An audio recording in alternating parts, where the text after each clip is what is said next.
How do, folks? Recently, I've been playing Evil Dead the game. After roughly a year living on the Epic Games Store on home consoles, this one's finally flown the nest and arrived on Steam. It's a 4v1 asymmetrical third-person multiplayer survival horror shooter game based on the cult film and TV franchise of the same name. If you haven't seen the movies before, please, you are wasting your valuable time watching this crap on the internet. Go download the first movie from 1981, watch it, come back, thank me afterwards. I've played a fair bit of Dead by Daylight, and as much as I do still enjoy jumping into custom games with my mates now and then, I've always felt like this emerging asymmetric 4v1 style game has some majorly untapped potential. That's really what drew me into checking out Evil Dead. I held the assumption that this was a quote-unquote Dead by Daylight-like game, and I don't think that's an unpopular assumption. When I tried to lure some friends of mine into squadding up with me, they all echoed that same sentiment. They said, "Isn't it just Dead by Daylight? Isn't it just Dead by Daylight?" And after a couple of hours messing around in Evil Dead, my response to that was, yeah, it's Dead by Daylight, but now you've got a fireman's axe and a double barrel or a submachine gun, you know? It's Dead by Daylight, but you can fight back. Now that did its job. I reeled them in, I got my squad, but as we all got more and more into the game, I started to question whether that line I'd spun them was actually true. Does this game belong in the same category as Dead by Daylight? Is it a valid comparison, or have I just outright lied to the people I love?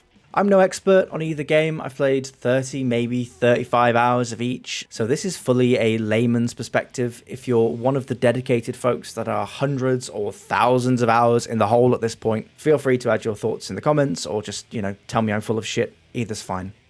Okay, firstly, what's actually similar? Well, as I've said, both 4v1 asymmetric multiplayer games, both with themes of horror, both have these dark, demonic vibes, both play with this killer versus survivors concept, and to be honest, those are the only two key similarities. I think it's really those two factors alone that lead people to, at first glance at least, stick these two games in the same box. There are a few other minor similarities, a cast of unique characters to level up, a vertical progression system that lets you spend points and build out different playstyles, but it really doesn't take long to scratch past the surface and see that even those things that you think are identical at first are executed in totally different ways across the two games.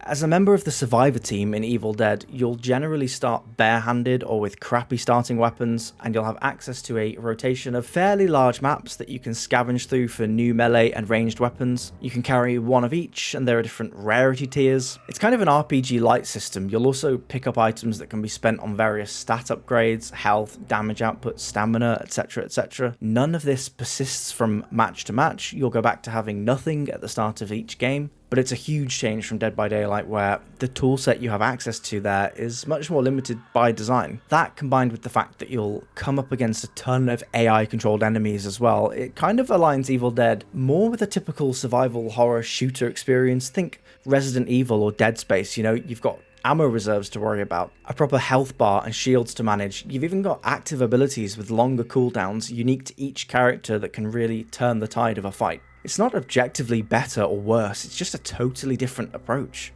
Taking on the role of the killer is altogether different as well. In Dead by Daylight, you're in full control of your chosen killer at all times. You've got a couple of abilities, you've got your perks, and then you're going to spend the game straight up hunting those pesky survivors until you knock them all dead.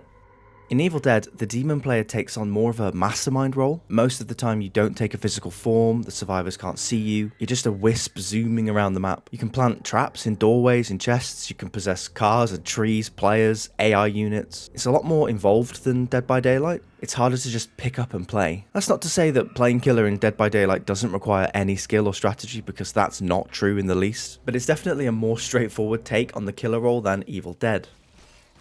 The pace, the cadence of the gameplay, as well as the overall tone and atmosphere is completely different in each game. Dead by Daylight guns for more of a true, thoroughbred horror experience, I think. The focus is more on building that anxiety, on giving you those butt-clenched moments as that heartbeat sound kicks in to let you know the killer's nearby.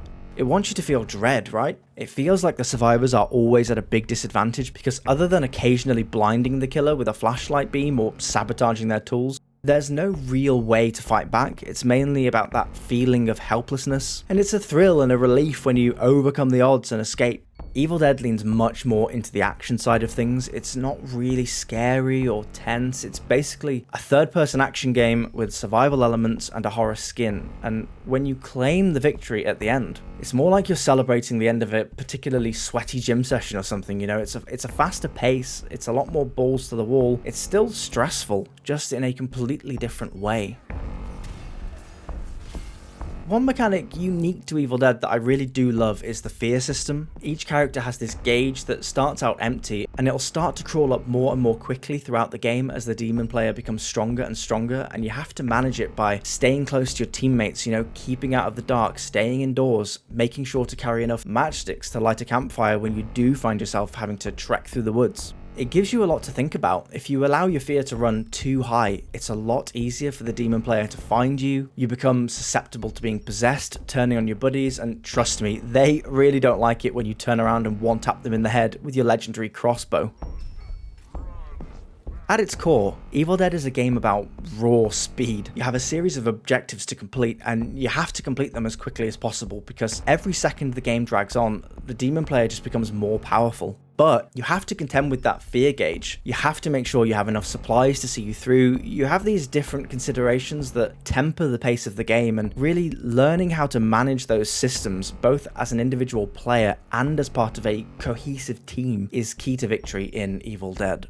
As I started adding up all these points of difference between the two games, I started to realize that actually they really aren't that similar at all. They don't really warrant a proper comparison. Both games are gunning for totally different things, and both games, one or two complaints aside, managed to do their respective things really, really well, you know? Dead by Daylight is a true horror sandbox. You've got this big old cast of famous characters. It's like a horror fanatic's wet dream. In no other game can you play as the cast of Stranger Things trying to outrun Freddy Krueger on the street from the Halloween movies. You know, it's unmatched on that side of things. And because it focuses on this addictive, adrenaline-filled feeling of dread, the game is really enduring well and has a loyal fan base, despite starting to show its age from a technical standpoint. One thing Evil Dead can do here, though, that Dead by Daylight is always going to struggle with, is really lean into its source material in a way that you just can't do when you're balancing as many different intellectual properties as Dead by Daylight does. Evil Dead is dripping with the same character and personality as the movies are, and the devs have truly done an exceptional job bringing what is at times an insanely surreal, and I mean insanely surreal, viewing experience into the gaming space.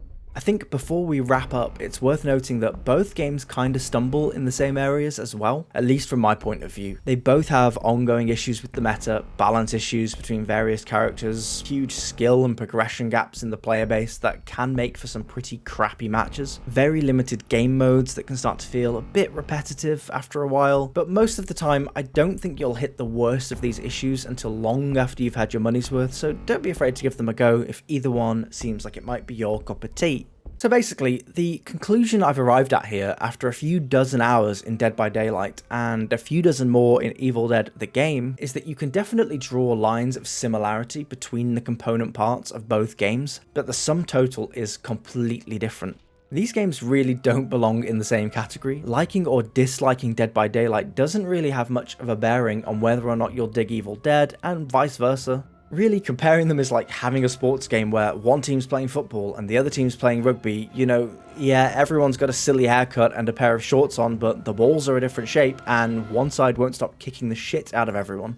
These games really attract a passionate and pretty hardcore following, you know, you only have to spend a few minutes on their respective subreddits to see that, so there's obviously some magic in this asymmetric multiplayer format. I can feel it myself, but I still think the best is yet to come for this kind of game. We've got the Texas Chainsaw 4v3 game coming out in August. I'm very interested to see what that might add to the mix. But until then folks, keep safe, have fun gaming, and I'll see you next time. Peace!